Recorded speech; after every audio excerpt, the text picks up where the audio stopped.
আপনারা সারাদিন ব্যাপী আজকের এই সেমিনারে দীর্ঘক্ষণ যাবৎ বহু জ্ঞানীগুণী উচ্চশিক্ষিত ইসলামিক স্কলারদের আলোচনা শুনে আসছেন।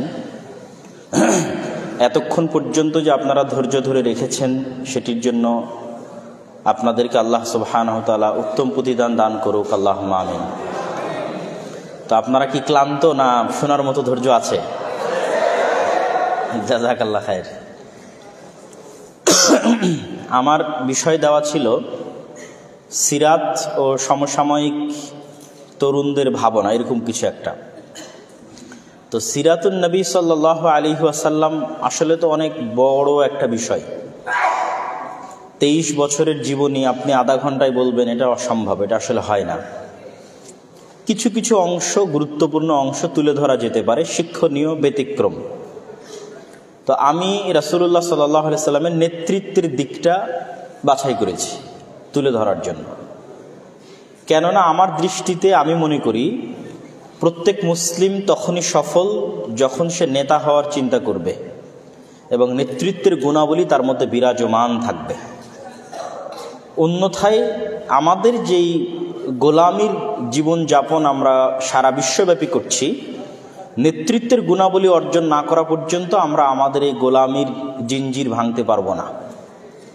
ফলত নেতৃত্ব এবং এই দাসত্বের জিঞ্জির ভাঙতে হলে নেতৃত্বের গুণাবলী অর্জন করতে হবে এবং রাসূলুল্লাহ সাল্লাল্লাহু আলাইহি ওয়াসাল্লামের নিকট থেকে শিখতে হবে। আর দ্বিতীয় যে বিষয়, এই নেতৃত্বের সাথে সম্পৃক্ত রেখেই সমসাময়িক কিছু বিষয় তার সাথে যতটুকু ইনক্লুড করা যায়, যতটুকু অন্তর্ভুক্ত করা যায় চেষ্টা করব ইনশাআল্লাহ। তার আগে আমি শুকরিয়া আদায় করি যারা আজকের এই অনুষ্ঠানটি আয়োজন করেছেন। আমি এখানে আসার পর শুনলাম, আমি জানতাম না, যে জাহাঙ্গীরনগর মুসলিম বিশ্ববিদ্যালয়ের প্রতিষ্ঠার পর থেকে নিয়ে গত 50 বা 53 বছরের মধ্যে এটি প্রথম কোনো ইসলামী অনুষ্ঠান। তো আমরা প্রথমত আল্লাহ সুবহানাহু ওয়া তাআলার শুকরিয়া আদায় করতে বলি আলহামদুলিল্লাহ। দ্বিতীয়ত আল্লাহ সুবহানাহু ওয়া তাআলার নিকটে দোয়া করি যে আল্লাহ সুবহানাহু ওয়া তাআলা এই উদ্যোগে বরকত দান করুন, আল্লাহুম্মা আমিন। কোনো জিনিস তখনই বাড়ে, তখনই স্থায়ী হয় যখন আল্লাহ সেটিকে কবুল করেন এবং সেটিতে বরকত দান করেন। তো আজকের যারা উদ্যোক্তা তারা পরবর্তী উত্তরসূরিদের উপর বিশাল বড় এক আমানতের দায়িত্ব চাপিয়ে দিয়ে গেলেন, আর পূর্বসূরিদের রেখে যাওয়া অনেক বড় একটা বোঝা তারা আজকে মাথা থেকে নামিয়ে ফেললেন। আমি অবশ্য তাদেরকে পাল্টা উত্তরে বলেছিলাম, এখন যখন কথা হচ্ছিল তখনই, যখন আমাকে বললো যে গত 53 বছরে কোনোদিন এখানে ইসলামী অনুষ্ঠান প্রকাশ্যে হয়নি, তাই আমি বলছিলাম গত 53 বছরে এই বিশ্ববিদ্যালয়ে কি কোনো মুসলিম মায়ের দুধ পান করেছে এরকম কোনো সন্তান আসেনি? তো আমি মনে করি অবশ্যই আমাদের এই চেতনা থাকতে হবে যে আমরা আমাদের যে স্বাধীনতা আছে, আমাদের যে রাইটস আছে, আমাদের যে অধিকার আছে একজন মুসলিম হিসেবে, সেটি নিঃসংক চিত্তে আমরা সেই অধিকার বাস্তবায়ন করতে চাই ইনশাআল্লাহ। রাসূলুল্লাহ সাল্লাল্লাহু আলাইহি সাল্লামের নেতৃত্বের গুণাবলী সবগুলো বিষয় টাচ করা সম্ভব হবে না। আজকে আমি একটা স্পেসিফিক লম্বা ঘটনা আপনাদের সামনে তুলে ধরব, তারপরে আর কিছু গুণাবলীর কথাও তার সাথে আসবে ইনশাআল্লাহ। একটা স্পেসিফিক লম্বা ঘটনা হচ্ছে রাসূলুল্লাহ সাল্লাল্লাহু আলাইহি ওয়াসাল্লাম একদা তিনি তার সাহাবীদের নিয়ে রওনা দিয়েছেন এক সফরে। আমি সময় স্বল্পতার কারণে অত বেশি মধ্যখানে আরবি না বলে শুধু ঘটনার সামারিটা আপনাদের সামনে তুলে ধরব। তো এক সফরে রাসূলুল্লাহ সাল্লাল্লাহু আলাইহি ওয়াসাল্লাম সাহাবীদের নিয়ে রওনা দিয়েছেন। দীর্ঘ যাত্রার কারণে, শরীরে ক্লান্তি থাকার কারণে তারা রাত একটু দেরি করে ঘুমিয়েছেন। তো রাত একটু দেরি করে ঘুমানোর ফলে পরের দিন ফজরে উঠতে সকলের দেরি হয়েছে। পরের দিন ফজরে উঠতে যখন সকলের দেরি হয়েছে, তখন এমন একটা অবস্থা দাঁড়িয়ে গেছে যে সূর্য উদয় হওয়ার পর তাদের ঘুম ভাঙতেছে, তথা সকলের ফজরের সালাত কাজা হয়ে গেছে। হাদিস সহিহ, রাসূলুল্লাহ সাল্লাল্লাহু আলাইহি ওয়াসাল্লামের পক্ষ থেকে এই হাদিস সহিহ। তো সর্বপ্রথম যিনি ঘুম থেকে জাগ্রত হয়েছেন, হাদিসের বর্ণনাকারী হচ্ছে ইমরান বিন হুসাইন রাদিয়াল্লাহু তাআলা আনহু। সর্বপ্রথম যিনি ঘুম থেকে জাগ্রত হয়েছেন তিনি আবু বকর রাদিয়াল্লাহু তাআলা আনহু। আবু বকর রাদিয়াল্লাহু তাআলা আনহু ঘুম থেকে জাগ্রত হওয়ার পর দ্বিতীয়জন যিনি ঘুম থেকে জাগ্রত হয়েছেন তিনি ওমর ইবনুল খাত্তাব রাদিয়াল্লাহু তাআলা আনহু।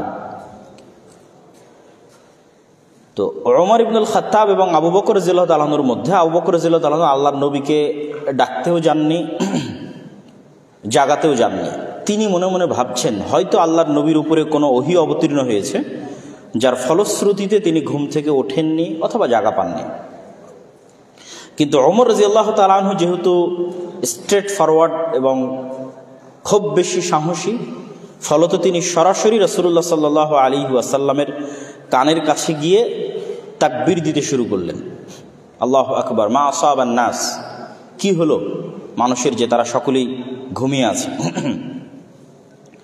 তো তার তাকবীর ধ্বনিতে রাসূলুল্লাহ সাল্লাল্লাহু আলাইহি ওয়াসাল্লাম জাগ্রত হয়ে গেলেন। রাসূলুল্লাহ সাল্লাল্লাহু আলাইহি ওয়াসাল্লাম জাগ্রত হওয়ার পরপরই সাহাবীদেরকে আদেশ দিলেন যে তোমরা দ্রুত এই স্থান ত্যাগ করো, দ্রুত এই স্থান ত্যাগ করো। এই বাক্যের ব্যাখ্যায় বহু মুহাদ্দিসিনে কেরাম লিখেছেন যে কোনো একটি জায়গায় যখন কোনো অসৎ কাজ, অকল্যাণকর কাজ সংঘটিত হয়, তখন সেখানে শয়তানের আসর বা প্রভাবকে মাথায় রেখে তিনি দ্রুত সেই জায়গা পরিবর্তন করতে বললেন। জায়গা পরিবর্তনের সাথে সাথে মানুষের মন মানসিকতা, শয়তানের প্রভাব, অনেক কিছু থেকে সে হয়তো বেরিয়ে আসতে পারবে। তো জায়গা পরিবর্তন করার পর সাহাবীদের মধ্যে একজন সাহাবী, যিনি যার উপর ফরজ গোসল ছিল কিন্তু তিনি ফরজ গোসল করার মতো পানি পাচ্ছিলেন না, তো তিনি সালাত আদায় করেননি, দাঁড়িয়ে আছেন। রাসূল সাল্লাল্লাহু আলাইহি ওয়াসাল্লাম সালাত আদায় শেষে তাকে জিজ্ঞেস করছেন তুমি কেন সালাত আদায় করনি? তো বলে ঘটনা এই আল্লাহ নবী পানি পায়নি, দাঁড়িয়ে আছে। তো আল্লাহ নবী বললেন তুমি তায়াম্মুম করো, তথা ফরজ গোসল থাকা অবস্থাতেও মাটি দিয়ে পবিত্রতা অর্জন করা যাবে। তো তিনি তায়াম্মুম করে এবার সালাত আদায় করলেন। তারপরে তারা রওনা দিলেন। রওনা দেওয়ার পর আমরা সকলেই জানি যে মরুভূমিতে পানির সংকট। পরবর্তী সালাত আসার আগে এবং পরবর্তী খাবার চাহিদা আসার আগে পানির সংকট দেখা দিল।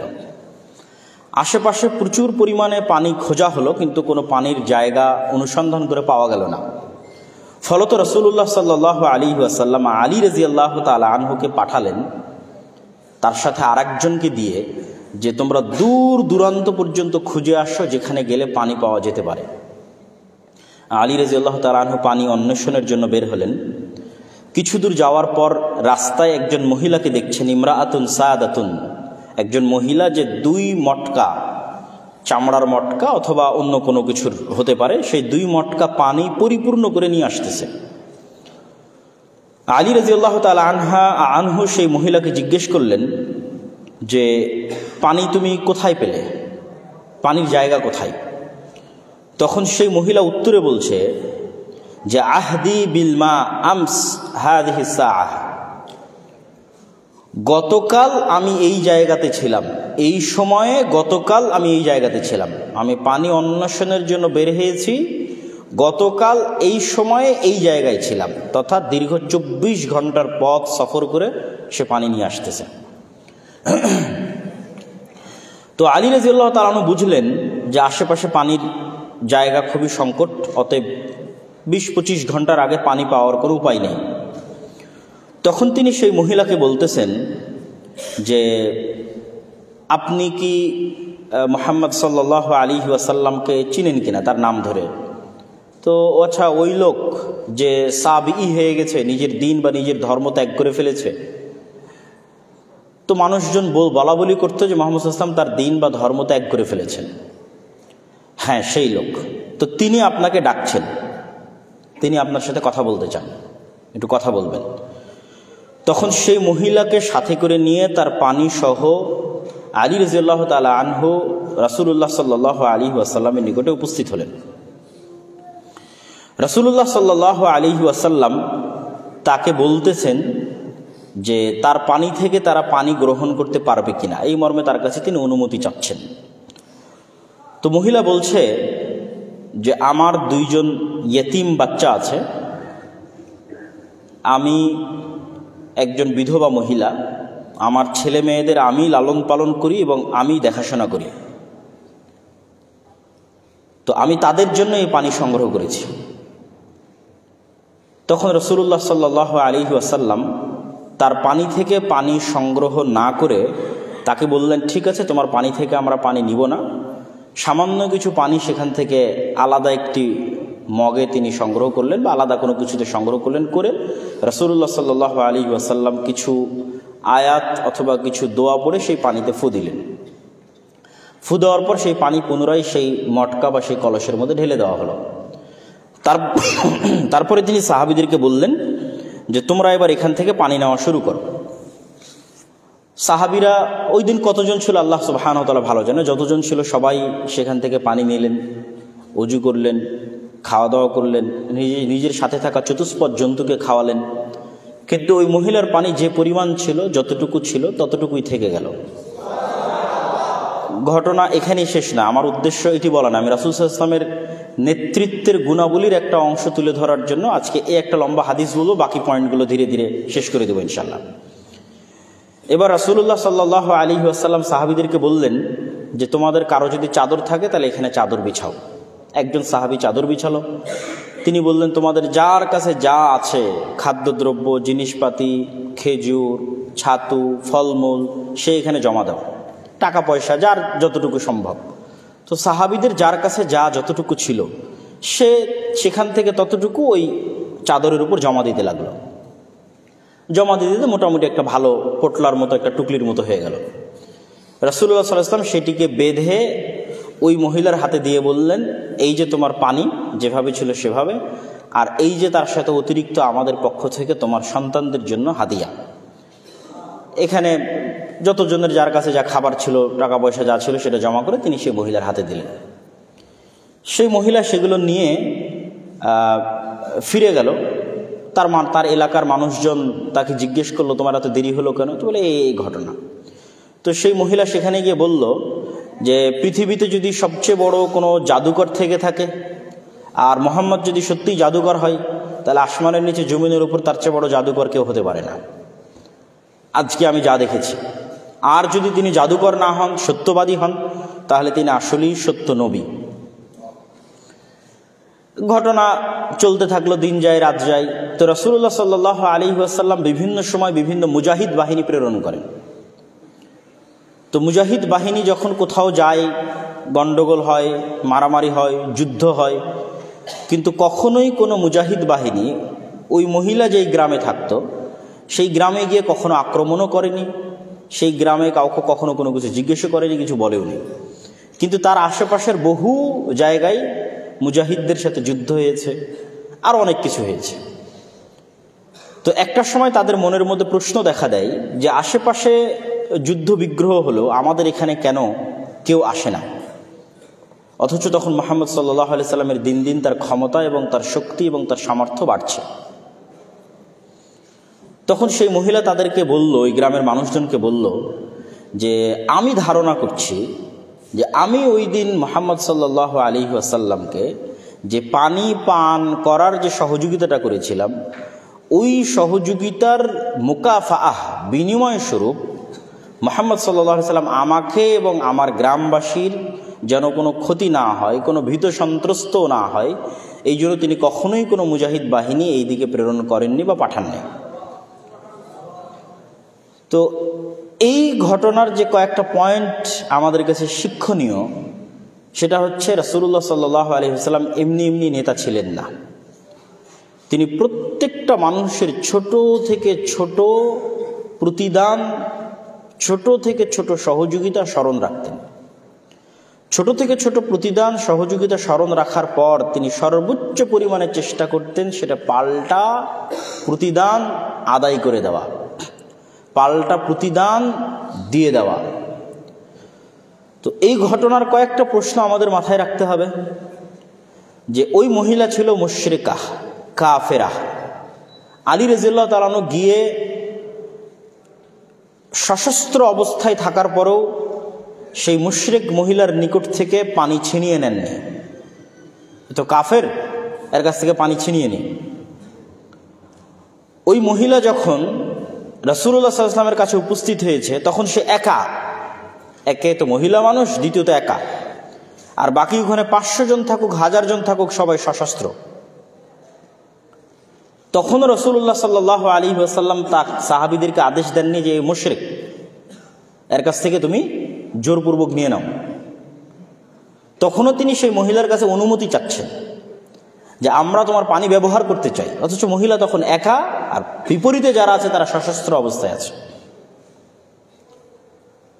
তো মহিলা পানি ব্যবহারের পিছনে যখন অনুমতি দিল না, তখন রাসূলুল্লাহ সাল্লাল্লাহু আলাইহি ওয়াসাল্লাম তার পানি যে অবস্থায় ছিল সে অবস্থায় রেখেই ব্যবহারের জন্য তার যে মুআজিজা, আল্লাহর যে রহমত এবং বরকত, সে আল্লাহর সাহায্য চেয়ে ওই পানিকে ওসিলা বানিয়ে, মাধ্যম বানিয়ে তিনি তার পানি যে অবস্থায় ছিল সে অবস্থায় রাখার ব্যবস্থা করলেন। তাহলে প্রকৃত অর্থে মহিলার নিকট থেকে পানি নেওয়া হলো না, তার পানি যে অবস্থায় আছে সে অবস্থায় থাকলো। আমরা হলে বলতাম যে ঠিক আছে, আপনার পানিতে যে অবস্থায় আছে সে অবস্থায় থাকলো, তো ঠিক আছে আপনি যান, আপনার পানি তো আপনাকে বুঝিয়ে দিয়েছি। আবার সে তো মুশরিক, এই মুশরিককে এত দাম দেওয়ার দরকার আছে নাকি? কিন্তু রাসূল সাল্লাল্লাহু আলাইহি ওয়াসাল্লাম তার পানি যে অবস্থায় আছে সে অবস্থায় থাকার পরেও তিনি তার পানিটা ব্যবহার করে যে উপকারটা গ্রহণ করলেন, সেটার জন্য তিনি পাল্টা তখন ইনস্ট্যান্ট সব সাহাবীর নিকট থেকে সহযোগিতা জমা করে তাকে বুঝিয়ে দিলেন। তারা তো বলতে পারতো, আর ওর যে 2 ছেলে আছে সেই 2 ছেলে মুশরিক, ওরা না খেয়ে মরলে আমাদের কি সমস্যা, না খেয়ে মরুক, ওরা যদি পানিও না পায় তাতে কি সমস্যা। কিন্তু না, তিনি তার পানি যে অবস্থায় সে অবস্থায় থাকার পরেও তাকে তিনি পাল্টা উপকার করছেন। দ্বিতীয়ত এই ঘটনা তিনি ভুলে যেতে পারতেন, কিন্তু ভুলে না গিয়ে তিনি বহুদিন পর্যন্ত এই ঘটনা স্মরণে রেখেছেন যে একজন মুশরিক মহিলার কাছ থেকে তিনি সামান্য একটা উপকার গ্রহণ করেছিলেন। তো তখন অত্র অঞ্চলের মানুষ দেখলো যে তাদের গ্রামের একটা নিম্ন ঘরের, একটা সাধারণ ঘরের একজন মহিলাকে এত বড় একজন নবী, এত বড় একজন শাসক এত বড় মূল্যায়ন করতে পারেন, এই সামান্য একটা উপকার এতদিন স্মরণে রাখতে পারেন। তখন সমগ্র গ্রাম একত্রিত হয়ে ওই মহিলার সাথে রাসূল সাল্লাল্লাহু আলাইহি ওয়াসাল্লামের দরবারে এসে একসাথে ইসলাম গ্রহণ করলো। তো রাসূলুল্লাহ সাল্লাল্লাহু আলাইহি ওয়াসাল্লামের এই নেতৃত্বের গুণাবলীগুলো আমরা মুসলমানেরা অর্জন করতে পারিনি। আমরা বাহ্যিকভাবে ইসলামের যে আচার অনুষ্ঠান আছে সেগুলো আমরা চেষ্টা করি পালন করার, সালাত, সিয়াম, হজ, যাকাত, কিন্তু অভ্যন্তরীণভাবে, মেন্টালি, মানসিকভাবে আল্লাহর নবীর অন্তর যেমন সাফ, পরিষ্কার, নিষ্কলুষ, পরোপকারী, সত্যবাদী, ন্যায়পরায়ণ, এই অভ্যন্তরীণভাবে আমাদের অন্তরে, মুসলমানদের অন্তরে সেই গুণাবলীগুলো নাই। ফলত আমরা বাহ্যিকভাবে আমাদের আচার আনুষ্ঠানিকতা পূরণ করলেও, পালন করলেও প্রকৃত অর্থে আমরা মুনাফিক। রাসূলুল্লাহ সাল্লাল্লাহু আলাইহি ওয়াসাল্লাম বলেছেন 4টা গুণ যদি কারো মধ্যে থাকে, আর এক হাদিসে বলেছেন 3টে গুণ যদি কারো মধ্যে থাকে, তাহলে সে মুনাফিকান খালেসা, খাঁটি, নিষ্কলুষ, নির্ভেজাল মুনাফিক। ইদা হাদ্দাসা কাযাবা, যখন কথা বলে মিথ্যা বলে, ওয়াইদা ওয়াদা আখলাফা, যখন ওয়াদা করে ভঙ্গ করে, ওয়াইদা তুমিনা খানা, যখন আমানত রাখা হয় তখন আমানতের খেয়ানত করে। তো আমানতের খেয়ানত মানে কি? আপনি বিশ্ববিদ্যালয়ের টিচার, সেটাও আমানত, বিশ্ববিদ্যালয়ের ছাত্র, সেটাও আমানত, প্রিন্সিপাল, ভিসি, সেটাও আমানত, প্রধানমন্ত্রী, প্রধান উপদেষ্টা, সেটাও আমানত, ওসি, ডিসি, এসপি, মন্ত্রী, সচিব, সেটাও আমানত, বাড়ির কর্তা, দায়িত্বশীল, সেটাও আমানত। তো আমরা বাহ্যিকভাবে অনেক বড় ইবাদত গুজার দেখাই আমাদের মুনাফিকি ঢাকতে। আমাদের মধ্যে যে মুনাফিকিটা আছে, তথা অন্তরটা মুহাম্মদ সাল্লাল্লাহু আলাইহি ওয়াসাল্লামের মতো, তার সাহাবীদের মতো পরিষ্কার, উদার, নিষ্কলুষ, সত্যবাদী, ন্যায়পরায়ণ নয়, অন্তরটা কলুষিত, মুনাফিক অন্তর। কিন্তু এই মুনাফিক অন্তরের মুনাফিকি ঢাকার জন্য আমরা বাহ্যিকভাবে আমাদের ইবাদতটা দেখাই। আপনি যদি প্র্যাকটিক্যাল উদাহরণ নেন, তাহলে যে মানুষটা বলছে যে আমি প্রশ্ন ফাঁসের টাকা আল্লাহর রাস্তায় দান করি, তাহলে তার অন্তরটা মুনাফিক। কেননা সে যে দায়িত্বে আছে সেই দায়িত্বের আমানতের সাথে সে কি করেছে? খেয়ানত করেছে। আর আল্লাহর নবী বলছে যে আমানতের খেয়ানত করে সে কি? মুনাফিক। তাহলে তার অন্তর মুনাফিক, কিন্তু অন্তরের এই মুনাফিকই ঢাকার জন্য সে বাহ্যিকভাবে দান করে, সালাত আদায় করে, হজ করে, উমরা করে, লম্বা দাড়ি রাখে, মাথায় টুপি রাখে। এরকম কত সিডিসি, এসপি, মন্ত্রী, মিনিস্টার, সচিব নেবেন যারা নিজ নিজ দায়িত্বের সাথে শতভাগ আমানতের খেয়ানতকারী, কিন্তু তারা নাকি আবার তাহাজ্জুদের সালাত আদায় করে। তার মানে তার অন্তরটা কি? মুনাফিক। এই পরিমাণ, এই ধরনের মুসলমানের সংখ্যা সবচেয়ে বেশি এখন। তো আমাদের দরকার নেতা মুসলিম। তো নেতা মুসলিম, মুসলিম নেতা যদি আমরা পেতে চাই, তাহলে তার অন্তর মুনাফিকি থেকে মুক্ত হতে হবে। সে যখন সালাত আদায় করবে, সিয়াম পালন করবে, হজ করবে, জাকাত দিবে, দান করবে, তখন তার ভেতরটা সত্যবাদী, আমানতদার, ন্যায়পরায়ণতার মতো, পরোপকারীর মতো গুণে গুণান্বিত হতে হবে। রাসূলুল্লাহ সাল্লাল্লাহু আলাইহি ওয়াসাল্লামের এই গুণাবলীগুলো, এই নেতৃত্বের এই গুণাবলীগুলো বলে শেষ করা সম্ভব নয়।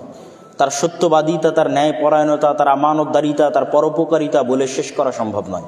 এগুলো প্রত্যেকটা দিয়ে তিনি লিডারশিপ, অ্যাজ এ লিডার তিনি তার সমাজে জাহেলি যুগেও প্রতিষ্ঠিত, ইসলাম আসার পরও প্রতিষ্ঠিত। এমনকি রাসূলুল্লাহ সাল্লাল্লাহু আলাইহি ওয়াসাল্লামের এই নেতৃত্বের গুণাবলীর দুটো গুণ বলে আমি আমার বক্তব্যের শেষের দিকে চলে যাব। রাসূলুল্লাহ সাল্লাল্লাহু আলাইহি ওয়াসাল্লাম পরোপকারী। হেরা গুহায় যেই দিন তার নিকটে ইসলাম আসলো, পবিত্র কোরআনের আয়াত অবতীর্ণ হলো, সেই দিন তিনি সেখান থেকে বের হয়ে খাদিজা রাদিয়াল্লাহু তাআলা আনহার কাছে গিয়ে বলছেন, আমি মারা যাব, আমাকে চাদর দিয়ে ঢেকে দাও, জ্বর চলে আসতেছে। খাদিজা রাদিয়াল্লাহু তাআলা আনহা বলছেন, কখনো নয়, আপনি মারা যাবেন না। কেন? আমি সংক্ষেপে শেষ করছি। মারা যাবেন না কেন? আপনি আত্মীয়তার সম্পর্ক রক্ষা করেন, মেহমান আসলে মেহমানের মেহমানদারি করেন, বিপদগ্রস্ত মানুষকে সহযোগিতা করেন, যার বোঝা ভারী হয়ে গেছে, ঋণের বোঝা, তাহমিলুল কাল, তার বোঝা আপনি বহন করেন। তো এই যে 5টা গুণ বললো, আর একটাও খাদিজা রাদিয়াল্লাহু তাআলা আনহা বললেন না যে আপনি হীরা গুহায় এতদিন আল্লাহর ইবাদত করেছেন, আল্লাহ আপনার ক্ষতি করবে না, এটা বললেন না। তার অন্তরটা পরিষ্কার এবং উদার, স্বচ্ছ। তার প্রমাণ এই 5টা গুণ।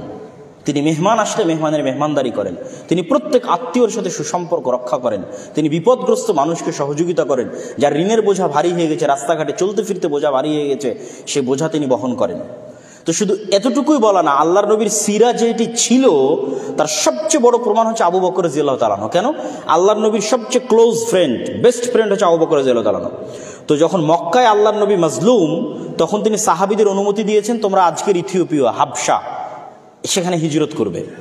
তো ওখানে হিজরত করার উদ্দেশ্যে আবু বকর রাদিয়াল্লাহু তাআলা মক্কা থেকে বের হয়ে গেছে। রাস্তার মধ্যে একজন কাফের মুশরিক আবু বকর রাদিয়াল্লাহু তাআলা রাস্তা থামিয়ে দিয়েছে। কোথায় যাচ্ছেন আপনি?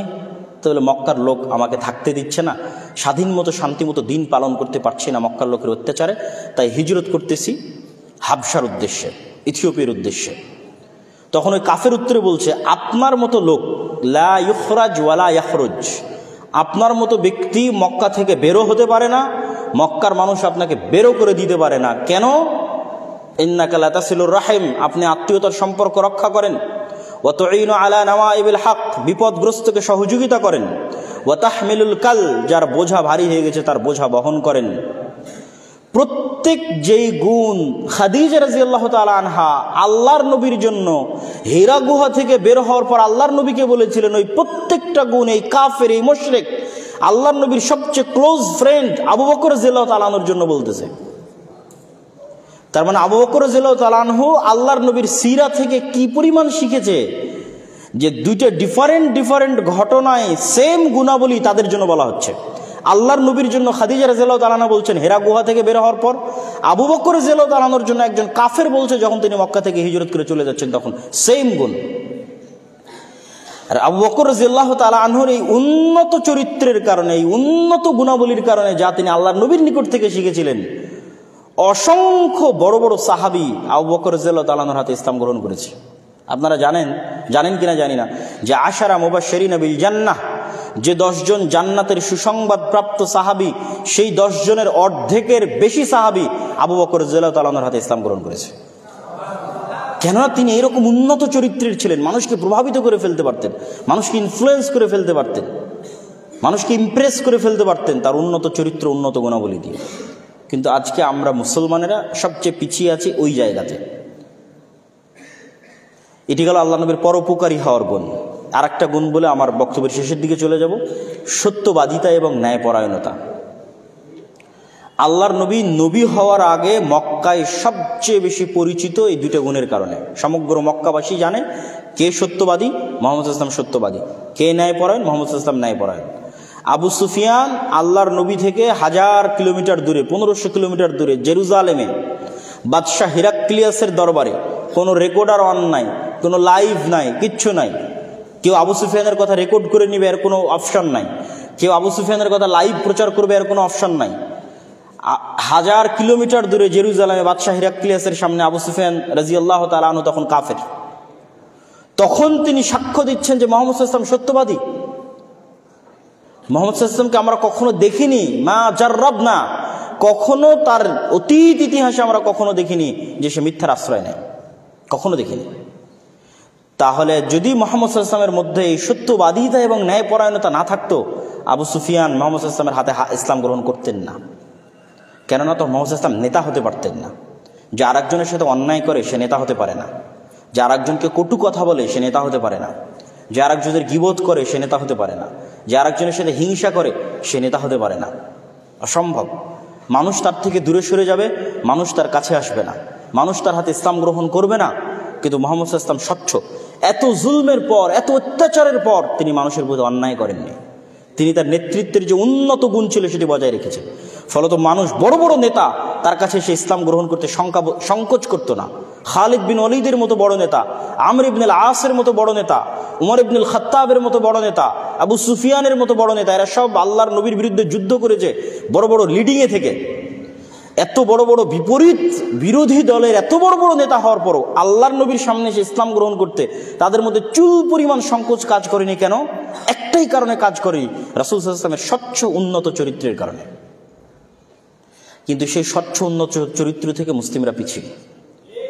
ইউরোপ এবং আমেরিকায় বসবাস করা মুসলমানদেরকে দেখে আমি হতবাক হয়ে যেতাম। সবার কথা বলতেছি না, বহু মুসলমান ইউরোপ এবং আমেরিকায় গিয়ে মিথ্যার আশ্রয় নেয়। সরকারের কাছে, ইহুদি, খ্রিস্টান, কাফের সরকারের কাছে 2 টাকা বেশি পাবে এই জন্য মিথ্যা বলে। তাহলে এই মুসলমান যে মিথ্যার আশ্রয় নিচ্ছে সে তো তার আত্মমর্যাদা, আত্মসম্মান নষ্ট করে দিচ্ছে, সে ইসলামের মূল্যবোধ ধ্বংস করে দিচ্ছে। ইসলামের মূল্যবোধের একটা বড় অংশ হচ্ছে মানুষের সেলফ রেসপেক্ট। রাসূলুল্লাহ সাল্লাল্লাহু আলাইহি ওয়াসাল্লাম ইসলামী অর্থনীতির একটা মানদণ্ড দাঁড় করিয়ে দিয়েছেন, আল কানাআহ, অল্পে তুষ্টি। মানুষ সুদের ভিত্তিতে লোন নেওয়া এটা আরো পরে, কিন্তু কর্জে হাসানাও নিবে বিলাসিতার জন্য, যে পাকা মাটির বাড়ি টিনের করবে, টিনের বাড়ি পাকা করবে, মোটরসাইকেল নাই নিবে, ফ্রিজ নাই নিবে, এসি নাই নিবে, এই ধরনের কাজের জন্য কর্জে হাসানা নিবে, সুদ ভিত্তিকের কথা বলতেছে না, নিবে। এটার প্রতি আল্লাহর নবী অনুৎসাহিত করেছে। কেন? যখন আপনি একবার কর্জে হাসানা নেবেন, সে আপনার কাছে টাকা চাইবে, দিতে পারবেন না, মিথ্যার আশ্রয় নেবেন। যখন আপনি নিজে মিথ্যা বলবেন, আপনার পরিবার মিথ্যা বলবে, আপনার স্ত্রী মিথ্যা বলবে, তখন এদের কারো সেলফ রেসপেক্ট নাই, আত্মসম্মান নাই, এরা কখনোই নেতা হতে পারবে না, এরা তো গোলাম থাকবে। এই পরিবার থেকে কখনো নেতার জন্ম হবে না, মহাবীরের জন্ম হবে না, মহাপুরুষের জন্ম হবে না। কেন? সেলফ রেসপেক্ট হারিয়ে ফেলেছে, এমনি গোলাম হয়ে গেছে। এই জন্য অভ্যন্তরীণভাবে স্বাধীন থাকার জন্য, অভ্যন্তরীণভাবে নেতা হওয়ার জন্য, শতভাগ আত্মসম্মান, আত্মমর্যাদা থাকার জন্য সত্যবাদিতা, ন্যায়পরায়ণতা এগুলোর বিকল্প নাই। বক্তব্যের শেষের দিকে এসে আমি আপনাদেরকে কয়েকটি উদাত্ত আহ্বান জানাতে চাই। জাস্ট একটু ভেঙে ভেঙে 2-1টি উদাত্ত আহ্বান জানাবো। প্রথমত, আপনারা আপনাদের পার্শ্ববর্তী দেশ ভারতকে দেখেন, তারপরের একটু দূরে মধ্যপ্রাচ্যে ইসরায়েলকে দেখেন। গত 24 ঘন্টায় ইসরায়েল সিরিয়ার 500-র অধিক জায়গায় বোমা হামলা চালিয়েছে। পৃথিবীর কাউকে জিজ্ঞেস করার প্রয়োজন মনে করেনি, পৃথিবীর কারো অনুমতি নেওয়ার প্রয়োজন মনে করেনি, না জাতিসংঘ, না আমেরিকা, কারো না, ড্যাম কেয়ার। কিন্তু তারা ভ্রান্তির উপর কতটা অ্যাগ্রেসিভ, কতটা উগ্র, কতটা কট্টর হতে পারে ভ্রান্তির উপর, আপনাদের পার্শ্ববর্তী দেশের যারা হিন্দুত্ববাদী দল, তারা তাদের ভ্রান্ত, সবাই জানে, আপনারাও জানেন, ভ্রান্তির উপর তারা কতটা কট্টর হতে পারে, কতটা শক্ত হতে পারে। আর আপনারা মুসলমানেরা বলতেছেন যে না, আমরা স্বাধীন হয়েছি, আমরা খুব সাহসী। আমি বলি, আপনারা সেই দিন স্বাধীন, সেই দিন সাহসী। তারা ভ্রান্তির উপর দাঁড়িয়ে যদি বলতে পারে যে আমরা অখণ্ড হিন্দুত্ববাদী ভারত প্রতিষ্ঠা করব, মানে হিন্দু ধর্ম একটা ভ্রান্ত ধর্ম, এটা আপনি জানার পর আপনি দেখছেন এই ভ্রান্তির উপর কতটা শক্ত যে আমরা হিন্দুত্ববাদ রাষ্ট্রীয়ভাবে প্রতিষ্ঠা করতে চাই। তাহলে আপনি কিসের সাহসী যদি আপনি বলতে না পারেন যে আমরা বাংলাদেশে রাষ্ট্রীয়ভাবে ইসলাম প্রতিষ্ঠা করতে চাই? আপনি সাহসী না, আপনি ভীরু কাপুরুষ। আর এই ভীরুতা, এই কাপুরুষতা আপনাকে শিখিয়েছে সেকুলারিজম। সে কেন সেকুলার হয় না? ইসরায়েল কেন সেকুলার হয় না? অসংখ্য ইউরোপের খ্রিস্টান কান্ট্রি, তারা কেন উগ্র খ্রিস্টান পন্থার দিকে এগিয়ে যাচ্ছে? সেকুলারিজমের দ্বার শুধু মুসলমানের জন্য, অথচ স্বয়ং ভারত রাষ্ট্র প্রতিষ্ঠা হয়েছিল সেকুলারিজমের উপর। আর পাকিস্তান আর বাংলাদেশ প্রতিষ্ঠা হয়েছিল ইসলামের উপর। সেই পাকিস্তান আর বাংলাদেশ সেকুলারিজমের দ্বার শিখতে শিখতে অনেক বড় মাপের সেকুলার হয়ে গেছে। আর ভারত প্রতিষ্ঠা হয়েছিল সেকুলারিজমের জন্য। গান্ধীর কথা বলেন, জওহরলাল নেহরুর কথা বলেন, মাওলানা আবুল কালাম আজাদের কথা বলেন, তারা কট্টর হিন্দুত্ববাদের দিকে চলে গেছে। সম্মানিত উপস্থিতি, যদি মুসলমানেরা বলে যে আমরা স্বাধীন, তাহলে সেই স্বাধীনতার জন্য বুক ফুলিয়ে ঘোষণা দিতে হবে যে আমি আমার দিনের উপর কট্টর, কোনো কম্প্রোমাইজ ছাড়া। তাহলে আপনি স্বাধীন। যেই দিন এটা স্বাধীনভাবে ঘোষণা দিতে পারবেন, সেই দিন স্বাধীন। আমি যেহেতু ইহুদি জাতিকে দেখেছি, আর আপনারা দূর থেকে দেখতেছেন, যেই জাতি আর এক দেশের 500 জায়গায় বোমা হামলা করতে পরোয়া করে না, সে তাদের নবীর সুন্নাত দাঁড়িয়ে রাখার জন্য পরোয়া করবে? কাউকে পরোয়া করে না। এই জন্য ওরা শতকরায় বেশি ইহুদি দাঁড়িয়ে রাখে। ড্যাম কেয়ার, 500 জায়গায় বোমা হামলা করতে আমি পরোয়া করি না, তা আমি আমার দিন পালন করতে কাকে পরোয়া করব? কিন্তু আপনি রাষ্ট্রে ইসলাম বহুদূরের কথা, আপনি ব্যক্তি জীবনে ইসলাম পালন করতে 10 বার পরোয়া করেন, পারিবারিক জীবনে ইসলাম পালন করতে 10 বার চিন্তা করেন। তো গোলামির মানসিকতা তো এখান থেকে শুরু হয়েছে। আপনি নেতা হবেন কিভাবে? আপনার মধ্যে হেজিটেশন, তো দ্বিধা তো এখান থেকে শুরু হয়েছে। আপনি মানসিকভাবে কলোনিয়াল মাইন্ড সেটআপ বহন করছেন, যে একজন মানুষ যদি প্যান্ট শার্ট টাই থাকে তাহলে সে স্মার্ট, ইংরেজি বলতে পারলে স্মার্ট, না বলতে পারলে স্মার্ট না। আপনি যান ইংল্যান্ডের পার্শ্ববর্তী যে দেশগুলো আছে, স্পেন, ইতালি, ফ্রান্স, ওরা ইংরেজি বলে কি না? ইংরেজি শিখতে হবে না কথা বলছি না, কিন্তু ফরাসিরা, স্প্যানিশরা, ইতালিয়ানরা মেন্টালি আমাদের চেয়ে বেশি স্বাধীন মানসিকভাবে। কেউ ড্যাম কেয়ার, পরোয়া করে না আমি কেন ইংরেজি শিখবো, ও আসে আমার ভাষা শিখুক। মানে মানসিকভাবে সে বেশি স্বাধীন। আর আমরা মানসিকভাবে কলোনিয়াল মাইন্ডসেটটা বহন করার জন্য এখন পর্যন্ত গোলাম। আর আমাদেরকে গোলাম বানিয়ে রেখেছে সেকুলারিজম। এই জন্য এই সেকুলারিজমকে শত্রু বানাতে হবে। কীরকম শত্রু বানাতে হবে? যেমন ইব্রাহিম আলাইহিস সালাম ঘোষণা দিয়েছিল, কাফারনা বিকুম ওমাই ইয়াকফুর বিত্তাগুত। ইব্রাহিম আলাইহিস সালাম ঘোষণা দিয়েছিল, শোনো,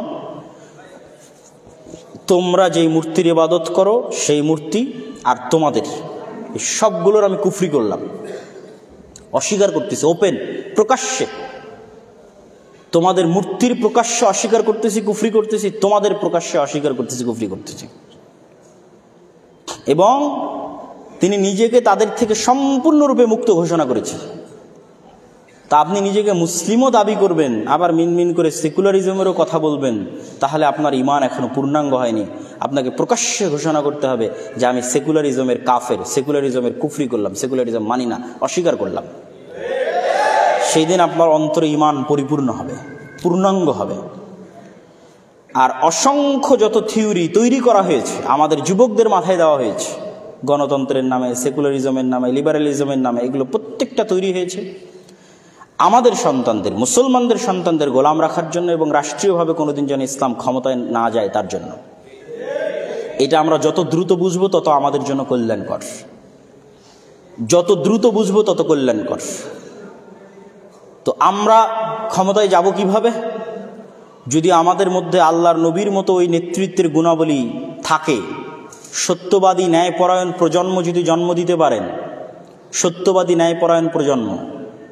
গত ফ্যাসিজম 16 বছর জীবনেও কন্টিনিউ করতো না, যদি এই সরকারে যারা চাকরি করে তাদের মধ্যে মুসলিম মায়ের দুধ পান করেছে এরকম সত্যবাদী ন্যায়পরায়ণ দায়িত্বশীল থাকতো, সত্যবাদী ন্যায়পরায়ণ ওসি, ডিসি, এসপি, মন্ত্রী, সচিব থাকতো, কখনোই সম্ভব ছিল না। কিন্তু সবাই টাকার কাছে বিক্রি হয়ে যায়। মুসলমানদের এই স্বভাবটা সঠিক করতে হবে। মুসলমানের অভ্যন্তরীণভাবে মুনাফিক, বাহিরভাবে দেখাচ্ছে সে মুসলমান, নাউজুবিল্লাহ। অতএব ওই প্রজন্ম তৈরি করতে হবে যেই প্রজন্ম অভ্যন্তরীণভাবে রাসূল সাল্লাল্লাহু আলাইহি ওয়াসাল্লামের মতো নেতৃত্বের গুণাবলীতে বলিয়ান হবে, সত্যবাদী, ন্যায়পরায়ণ, আমানতদার। মরে গেলেও এই গুণে সে কম্প্রোমাইজ করবে না। যখন এই গুণে একবার সে কম্প্রোমাইজ করবে না, অটোমেটিক সে তার দিনের যে বিষয়গুলো আছে সেগুলোতেও সে কখনো কম্প্রোমাইজ করবে না। কেন? তখন তো ও নেতা হয়ে গেছে। নেতা কখনো কম্প্রোমাইজ করে না, গোলামেরা কম্প্রোমাইজ করে। সম্মানিত উপস্থিতি, আমি আমার বক্তব্য দীর্ঘ করতে চাই না। রাসূলুল্লাহ সাল্লাল্লাহু আলাইহি ওয়াসাল্লামের সিরাত থেকে শিক্ষা নিয়ে নেতৃত্বের গুণাবলী আমাদের মধ্যে অন্তর্ভুক্ত করে আমাদের সমগ্র বিশ্বে যা চলতেছে সেই দিক থেকে নিজেকে তুলনা করে আপনারা নিজের দিনের উপর, আমরা আমাদের নিজের দিনের উপর কট্টর হওয়া শিখি, দেখবেন যে আমরা স্বাধীন হয়ে গেছি ইনশাআল্লাহ। এই জন্য আমি কেন বারবার এই দুইটা জাতির কথা বলি, এই ইহুদি জাতির কথা কেন বলি আর হিন্দুদের কথা কেন বলি, এই দুইটা জাতির কথা কেন বলি? দেখেন, আমরা মুসলমানেরা আমাদের প্রোডাক্টিভিটি নষ্ট করতেছি সময় নষ্টের মাধ্যমে। আর তাদেরকে দেখেন, আপনি ইহুদি ফ্যামিলি বলেন, পরিবার বলেন, সমাজ বলেন, সেখানে যান, তাদের সন্তানেরা কিন্তু আমাদের মতো প্রোডাক্টিভিটি নষ্ট করে না। মাদকতা, জুয়া এগুলোর মধ্যে নিমজ্জিত হয়ে সময় নষ্ট করে না। আমরা যদি শুধু বলি যে হ্যাঁ আমি মুসলমান, আল্লাহ আমাকে সাহায্য করবে, জি আল্লাহ সাহায্য করবে, কিন্তু আল্লাহ একটা সিস্টেমে পৃথিবীকে ডেভেলপ করেছে, ওই সিস্টেমের মধ্যে দিয়ে যদি আপনি না যান তাহলে আল্লাহ সুবহানাহু ওয়া তাআলা কীভাবে আপনাকে সাহায্য করবে? আপনাকে তো এই সিস্টেমের মধ্যে ফাইট দিতে হবে, চেষ্টা করতে হবে। আপনি ঘরে বসে থাকবেন, আপনি free fire, PUBG, Facebook, Twitter, YouTube, TikTok এগুলোতে সময় নষ্ট করবেন, নেটফ্লিক্স এগুলোতে সময় নষ্ট করবেন, আর আরেকজন বসে থেকে পড়াশোনা করবে, গবেষণা করবে, জ্ঞানী হবে, তো আল্লাহ সুবহানাহু ওয়া তাআলা তো আপনাকে সহযোগিতা করবে না। আপনাকেও তাদের মতো প্রোডাক্টিভ হতে হবে। আপনি আরেকজন খ্রিস্টানের সাথে যদি চলেন, পথভ্রষ্ট খ্রিস্টান, তাহলে আপনি শিখতে পারবেন না কিছু। আপনি দেখবেন সেও সপ্তাহের ইনকাম 2 দিনে গার্লফ্রেন্ডদের সাথে শেষ করে দিচ্ছে, অথবা পাবে গিয়ে শেষ করে দিচ্ছে, অথবা বারে গিয়ে শেষ করে দিচ্ছে। পাবে জুয়া খেলে, বারে মাদকতার মাধ্যমে, অথবা গার্লফ্রেন্ডকে নিয়ে কোথাও ঘুরতে গিয়ে শেষ করে দিচ্ছে। কিন্তু আপনি যদি একজন ইহুদির সাথে চলাফেরা করেন, হোঁচট খাবেন। ওদের টেন্ডেন্সি ভিন্ন, লক্ষ্য উদ্দেশ্য ভিন্ন। একটা বড় টার্গেট নিয়ে কঠোর পরিশ্রম করে যাচ্ছে, পৃথিবীকে কিভাবে কন্ট্রোল করবে, শাসন করবে, অল্প সংখ্যক হওয়ার পরও তার পিছনে জান প্রাণ দিয়ে চেষ্টা করে যাচ্ছে। আপনি যদি ওই আর একটা পথভ্রষ্ট খ্রিস্টানদের মতো এইভাবেই আপনার প্রোডাক্টিভিটিকে নষ্ট করেন, মাদকতা, জুয়া, নারী ইত্যাদির মধ্যে শেষ করেন, আপনি পৃথিবী শাসন করতে পারবেন না। প্রথমত আপনাকে ওই রাস্তায় চলা শুরু করতে হবে। ওই রাস্তায় যখন চলা শুরু করবেন, আপনি যদি অন্যের কাছে যদি 100% থাকে, আপনার কাছে 50% থাকে, আল্লাহ আপনাকে বিজয় দিবে ইনশাআল্লাহ। আপনি চেষ্টা করার পর বাকিটার দায়িত্ব আল্লাহ সুবহানাহু ওয়া তাআলার উপরে। তা আমি আমাদের তরুণদের, যুবকদের উদাত্ত আহ্বান জানাবো যে আমরা নিঃসংকোচে, নির্দ্বিধায় আমাদের দিনের উপর কট্টর হই এবং আমাদের সময়টা আমাদের দেশ ও জাতির উন্নতির জন্য জ্ঞান অর্জনের পিছনে লাগাই। ঢাকা বিশ্ববিদ্যালয়ে হাজার হাজার ছাত্রছাত্রী টিএসসি চত্বরে বসে ফুটবল বিশ্বকাপের উন্মাদনায় ব্যস্ত। আপনি কল্পনা করেন যে অক্সফোর্ড ক্যামব্রিজে সেই উন্মাদনায় ছাত্রছাত্রীরা সময় নষ্ট করতেছে কিনা? পাবেন না। তারা পড়াশোনা করতেছে, জ্ঞান অর্জন করতেছে, কিন্তু আমরা পড়াশোনা এবং জ্ঞান অর্জন থেকে অনেক পিছিয়ে। আমরা যে আমাদের পার্শ্ববর্তী দেশকে নিয়ে হাসি ঠাট্টা করতেছি। আপনি বেঙ্গলোরে যান, বেঙ্গলোরকে তারা সেকেন্ড সিলিকন ভ্যালি বানিয়েছে।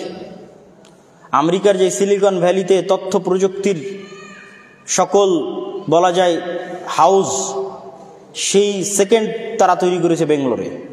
তো আপনি হিন্দুদেরকে কি নিয়ে ঠাট্টা বিদ্রুপ করবেন? আপনার ওইরকম সিলিকন ভ্যালি কোথায় বাংলাদেশে?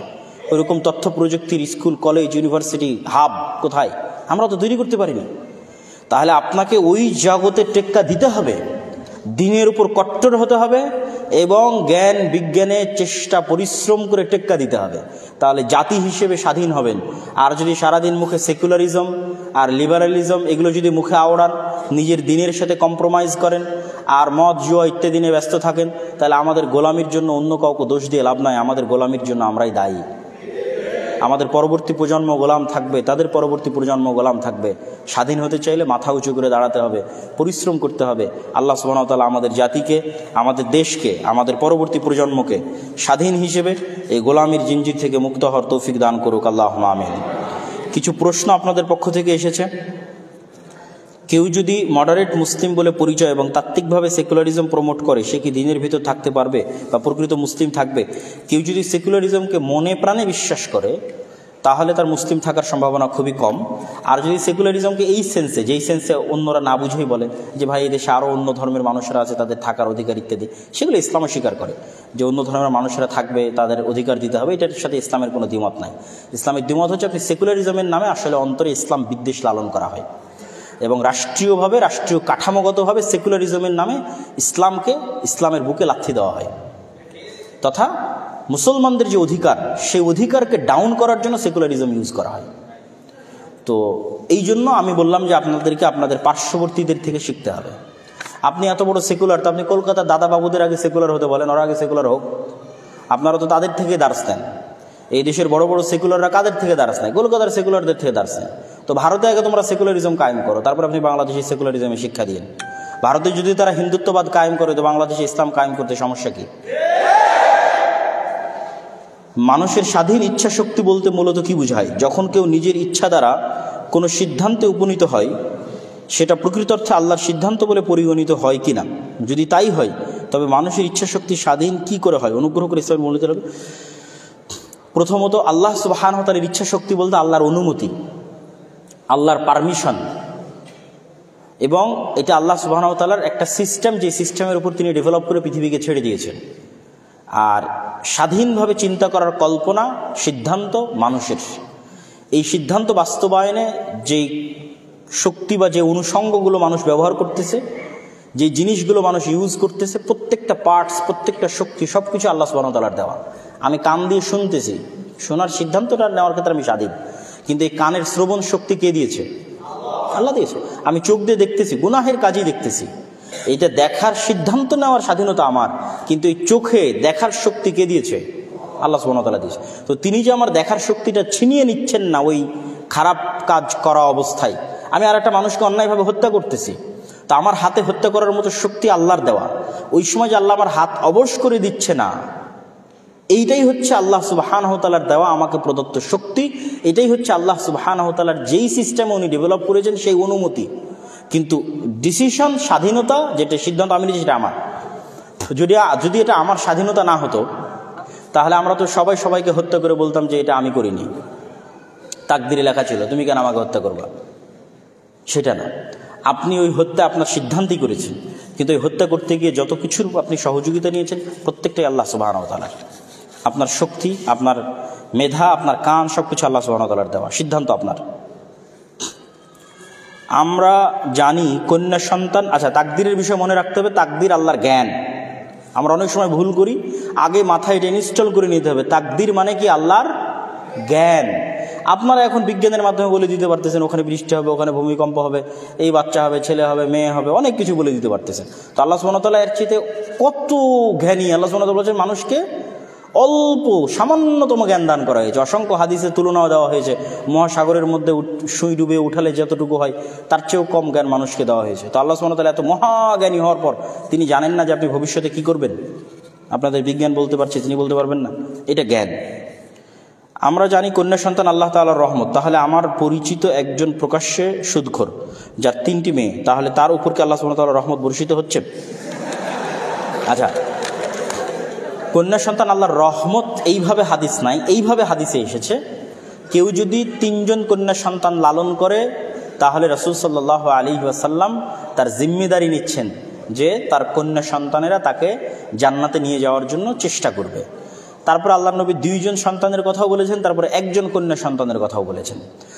এখন বিষয় হচ্ছে, কিয়ামতের মাঠে সকল উপকার পাওয়ার প্রথম শর্ত তাওহীদ থাকতে হবে। সকল উপকার পাওয়ার, আল্লাহর নবীর আপন চাচা আবু তালেব, তাকে আল্লাহর নবী করজোড়ে রিকোয়েস্ট করতেছে, হাম্বল রিকোয়েস্ট, আল্লাহ আমার চাচা প্লিজ আপনি একবার বলেন লা ইলাহা ইল্লাল্লাহ। আপনি একবার লা ইলাহা ইল্লাল্লাহ বললে আপনার কি আছে না আছে তার জন্য আমি আল্লাহর কাছে যা করা লাগে সব করব। কিন্তু আপনি লা ইলাহা ইল্লাল্লাহ না বললে এটা আমার পক্ষে করা সম্ভব হবে না।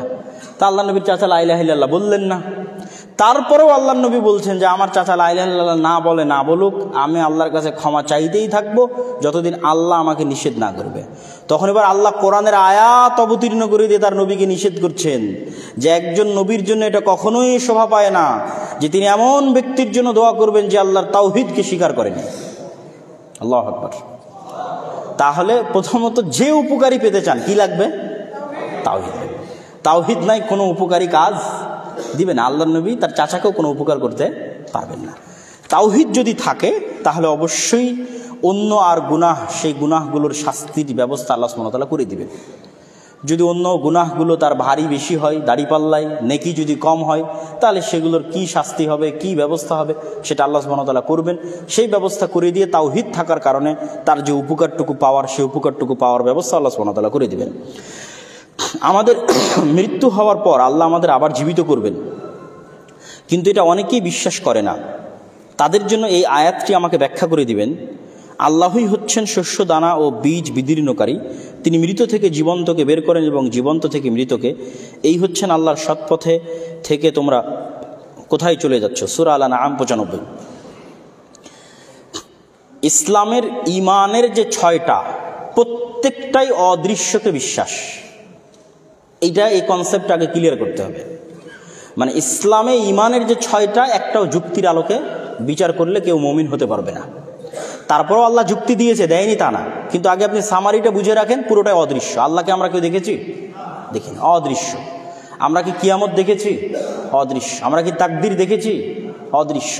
তাহলে ঈমানের যে ফেরেশতাদেরকে আমরা দেখেছি, এমনকি আমাদের জন্য আল্লাহর নবী স্বয়ং মুহাম্মদ সাল্লাল্লাহু আলাইহি ওয়াসাল্লাম অদৃশ্য, আমরা তো তাকেও দেখিনি।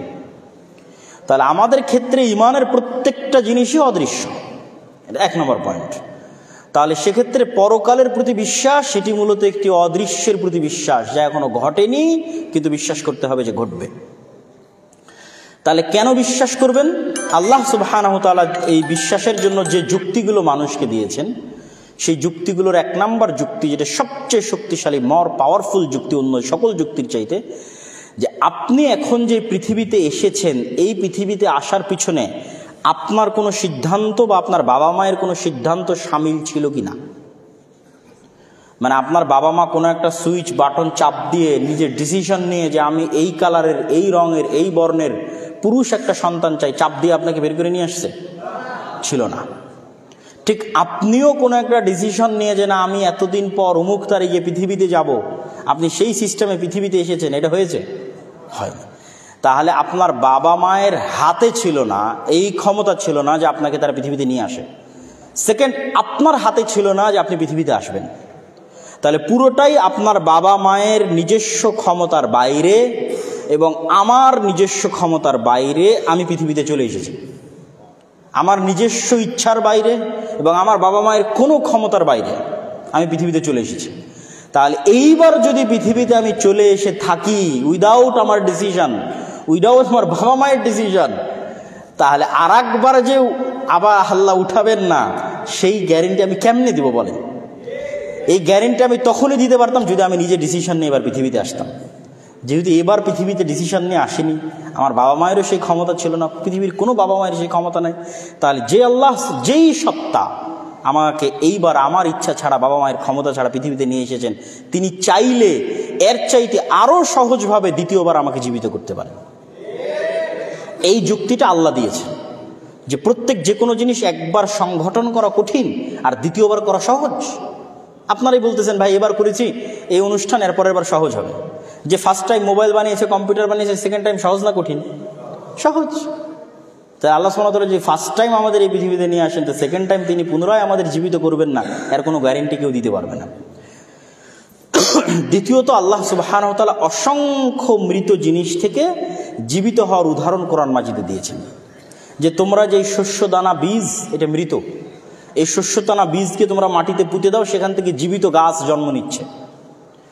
ডিম মৃত, তোমরা সেই ডিমে গরম দাও, সেখান থেকে জীবিত মুরগির জন্ম হচ্ছে। তাহলে এই অসংখ্য মৃত জিনিস থেকে পৃথিবীতে আল্লাহ তোমাদের সামনে জীবন্ত বের করে দিচ্ছে, তোমাদের চোখের সামনে।